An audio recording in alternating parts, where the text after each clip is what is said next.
अस्सलामुअलैकुम मेरे प्यारे दोस्तों, मैं उम्मीद करता हूँ सभी दोस्त ठीक होंगे। अल्लाह ताला की ज़ात सब दोस्तों को सेहत तंदुरुस्ती दे, आमीन।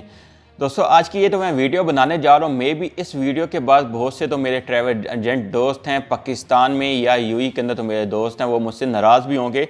लेकिन ये ऐसी बातें हैं जिनका करने का भी वक्त आ चुका। अभी भी नहीं बोलेंगे तो ये शायद ये तो ट्रैवल एजेंट लोग हैं, ये लोगों को कहते हैं पैसों के साथ लोगों को भी खा जाएंगे। सही है, तो बता दूं कि आप सब दोस्तों को पता है कि वीज़े तो कैंसिल हुए हैं। सही है, वीज़े का क्या मसला था वो भी बात मैं करने जा रहा हूँ कि वीज़ा डेटा के सिस्टम में मानता हूँ मैं।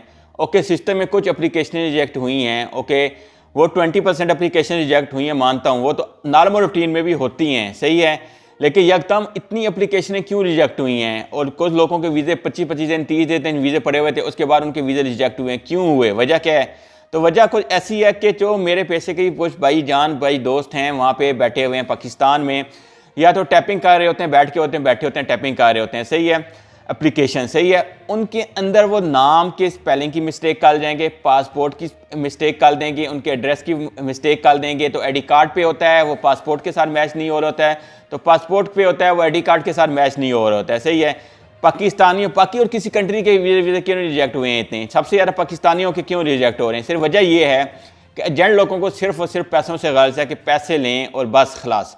उनको ये मतलब नहीं है कि हम प्रॉपर एप्लीकेशन देखें, प्रॉपर एप्लीकेशन कौन सी है क्या नहीं है। ओके, अगर आप पाकिस्तान में ही कर रहे हैं तो पाकिस्तान से भी आपकी यूएई के अंदर अगर कंपनी है तो आप पाकिस्तान में भी एक ट्रैवल एजेंट खोलें ताकि आपको कम्युनिकेट हो। लोग क्या करते हैं कि पैसे के यूएई के अंदर किसी एजेंट से रब्ता कर लिया, वहाँ से वीज़े ले ही गया, इनको दे ही गया, ले ही गए, यानी कि डायरेक्ट उनका कोई कम्युनिकेट सिस्टम नहीं होता है अपना बजाते खुद। सही है, जब वीज़े रिजेक्ट हो जाते हैं तो एक पेपर भेज देते हैं बंदों को कि भाईजान ये रिजेक्ट का पेपर आपका आ गया। लेकिन अल्लाह का खौफ इन लोगों को ये नहीं आता है, अल्लाह का खौफ इन लोगों को ये नहीं आता कि बहुत से लोगों के अभी वीज़े जमा ही नहीं हुए थे। ये जब इन लोगों को अल्लाह का खौफ नहीं है, मैं यही बोलूँगा। बहुत से लोगों के वीज़े गरीबों के अप्लाई नहीं हुए, लोगों के पास जेब में पैसे नहीं है, बड़ी मुश्किल से लोग मेरे साथ रब्ता करते हैं व्हाट्सएप पे। मुझे पता है लोग कितनी मुश्किल से एक एक रुपया इकट्ठा करते हैं वीज़े के लिए या टिकट के लिए। लेकिन वल्लाह बहुत से ट्रैवल एजेंट हैं जिनके मैं नाम नहीं लूँगा, उनको खौफ ही नहीं है, खौफ खुदा नहीं है। बस एक बंदे ने यूट्यूब पे वीडियो बना दी कि भाई ये रिजेक्ट हो रहे हैं, उसका लोगों ने इतना नाजायज़ फ़ायदा उठाया।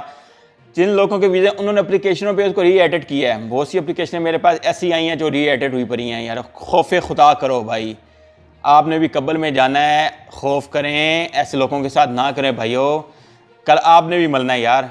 मैं सब दोस्तों को बोल रहा हूँ तो ये काम कर रहे हैं। सही है, ये नहीं कि सब ट्रैवल एजेंट गलत हैं, उनमें से कोई अच्छे भी होंगे, लेकिन एक कहते हैं गंदी मछली की वजह से सब का ऊपर वो कहते हैं पूरा तराब गंदा हो जाता है। यही मसला भी बना पड़ा है। सही है, और बाकी रह के ये दुबई के सिस्टम की तो बताता हूँ कि दुबई का तो सिस्टम है वो दुनिया का लेटेस्ट सिस्टम है वीज़े के लिए। ओके, ये कान खोल के सब लोग सुन लें, उसके अंदर मिस्टेक होने का चांस बहुत कम होता है।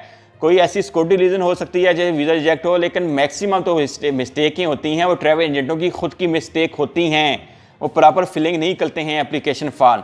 और मैंने ये लास्ट टाइम भी वीडियो बनाई थी कि पाकिस्तान के 12,000 वीज़े रिजेक्ट हो गए हैं। सही है, उनके सिस्टम पे बाद में दोस्तों से बात की है बहुत सी, उन्होंने मुझे क्लियर बताया भाई ऐसी कोई बात नहीं है, ऐसी कोई टेंशन नहीं है। सिर्फ मसला ये है कि एप्लीकेशनों में गलत एंट्री की वजह से लोगों के यकदम वीज़े बहुत ज़्यादा रिजेक्ट किए गए हैं, उसका लोगों ने नाजायज़ फ़ायदा उठा लिया। ऐसे लोगों को भी एक आपको बताऊँ, एक मेरे कल दोस्त ने मैसेज किया, मुझे बोलता है भाई कि मेरा मुझे आले रिजेक्ट का पेपर बंदे ने भेज दिया था, कहता रिजेक्ट हो गया। तो अभी वो बंदा बोल रहा है, मैंने उसको मिन्नत किया कि यार मेहरबानी करो, तो यार मैं गरीब आदमी हूँ, तो उन्होंने मुझे बोला कि भाई 3 महीने का मैं आपका दोबारा से वीज़ा अपने पास से अप्लाई कर देता हूँ।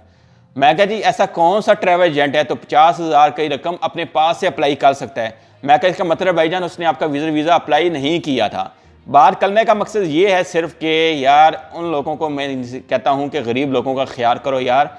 मेरे वीडियो में भी बहुत से दोस्त नाराज़ होंगे, नो प्रॉब्लम के यूट्यूब पे एक ही आदमी और है। सही है, ये लेफ्ट राइट पे उसकी पिक्चर आ रही हो कि मुझे नहीं पता ये पाकिस्तान का है इंडिया का है, लेकिन ये आदमी जो बोलता है वाकई वो सही बोलता है। सही है, वाकई पाकिस्तान हमारे इंडिया के अंदर भी मुझे लोग रब्ता कर रहे हैं, बहुत से लोगों के साथ ये मसला आ रहा है, और ये आदमी जो बोलता है वो सही बोलता है। बेशक ये थोड़ा बंदा गुस्से वाला है। सही है, बोलता है वर्ड से ऐसे बोलते हैं जो लोगों को सीधा करने के लिए ज़रूरी है। वैसे ये लोग सीधे होने वाले नहीं हैं, सीधी सी बात है।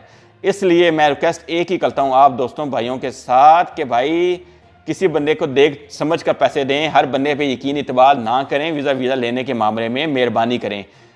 मिलते हैं नेक्स्ट वीडियो में, अल्लाह हाफिज़। इसके बाद नेक्स्ट वीडियो में आपको मैं एक ये भी बताने जा रहा हूँ कि एक मियाँ बीवी यूएई के अंदर आए हैं वीज़े पे, पाकिस्तान से माशाल्लाह से ट्रैवल एजेंट ने उनको भेजा है, उनके साथ कितना बड़ा फ्रॉड किया, उनका कम से कम 7 से 8 लाख रुपया इन एजेंटों की नज़र हुआ है। कैसे हुआ है वो नेक्स्ट वीडियो में मैं आपको बताने जा रहा हूँ। पाकिस्तानियों के काम है ना माशाल्लाह से, क्या किया जाए। ओके, मिलते हैं नेक्स्ट वीडियो में, अल्लाह हाफिज़।